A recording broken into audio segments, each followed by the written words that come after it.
Hi guys, I'm Katie Ziskind. I'm a licensed marriage and family therapist in Niantic, Connecticut, and I'm also a registered yoga teacher. So I wanted to do a video today all about a passionate topic. I'm really just into nutrition and gut health and brain health.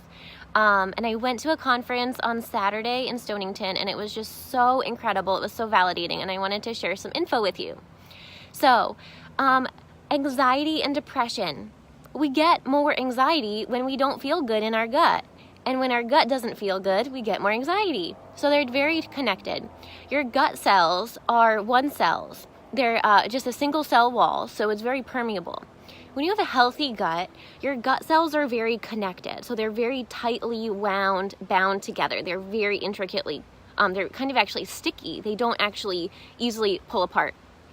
However, if you eat a lot of processed food, tons of extra added sugar, like Gatorade has like 20 grams of sugar, fruit added yogurt, that's going to have a ton of processed sugar, mocha lattes, like these things are going to have tons of sugar. When we look at fruit, whole fruits, it's not the sugar we're talking about. We're talking about processed sugar, high fructose corn syrup, even processed foods like hydrogenated fats, trans fats found in your microwave popcorn, your Jiffy peanut butter, any fat that is solid at room temperature, that traditionally in its original form would be liquid, is hydrogenated. So when you eat these foods, your cells actually start to separate so that they become permeable. And this is called leaky gut. So you may have heard this. Leaky gut leads to depression. Oh, is your leaky gut causing your anxiety? So these are, hi Justine, how's it going? You are so beautiful. Thanks for your comment. So if you start to have a lot of pain in your gut, if you have a lot of mood issues, you may start to have developed a leaky gut where like food particles, large food particles can actually seep through your gut lining, your intestines, and into your bloodstream. And then your bloodstream carries those large particles up into your brain, and they pass through your blood-brain barrier, and that's what leads to depression. That's what leads to anxiety. Also, in the morning, we have a spike of cortisol. So it's like, you wake up, you're like, okay, I'm ready to go. I have to brush my teeth. I have to go to work on time. I have to like put gas in my car. Like that spike of cortisol is really positive. And then it starts to decline.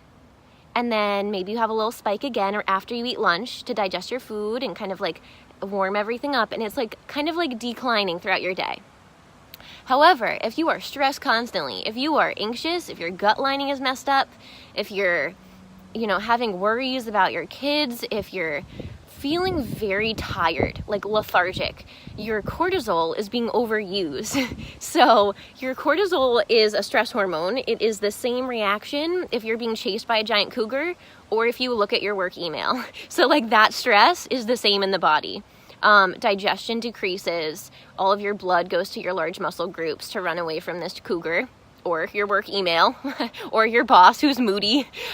So your body experiences all stress the same. You work out, it's stress. You read that work email, it's stress. You get news that something really tragic happened, it's stress. So cortisol spikes. However, in order to digest food, absorb nutrients, we have to lower our cortisol, which means a great tip that you can do is to take 3 deep breaths before you actually eat your first bite of food. That will be enough to calm your vagal nerve and actually stimulate your parasympathetic nervous system, which is in charge of your relaxation response.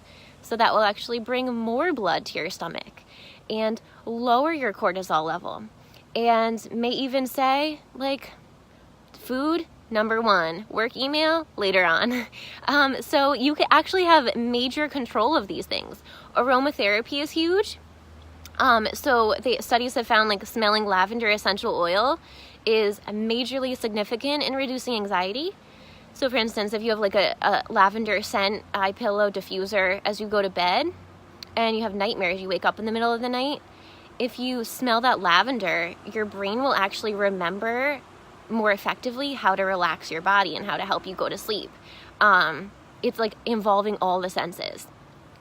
So this is the quick little video for today. If you're interested in learning more about your gut health and your brain health, how they are so deeply connected, and some awesome tips, really effective tips that you can start implementing, let me know. My phone number is 860-451-9364.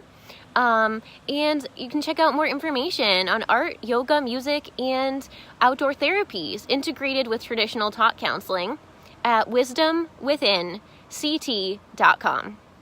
My name is Katie Ziskind. I'm a licensed marriage and family therapist in Niantic, Connecticut. I specialize with populations that really like moving. So if you have a child with ADHD, if you're in a couple unit and you're just like really frustrated and struggling, there are lots of other ways that you can receive therapy. So art, yoga, music, and outdoor time, in addition to talking, can be really effective for releasing those really stuck emotions. Like if you've been in the same negative pattern, you need something totally different. Why not try experiential and holistic therapy? I hope you have a great day and enjoy your Monday. Bye-bye.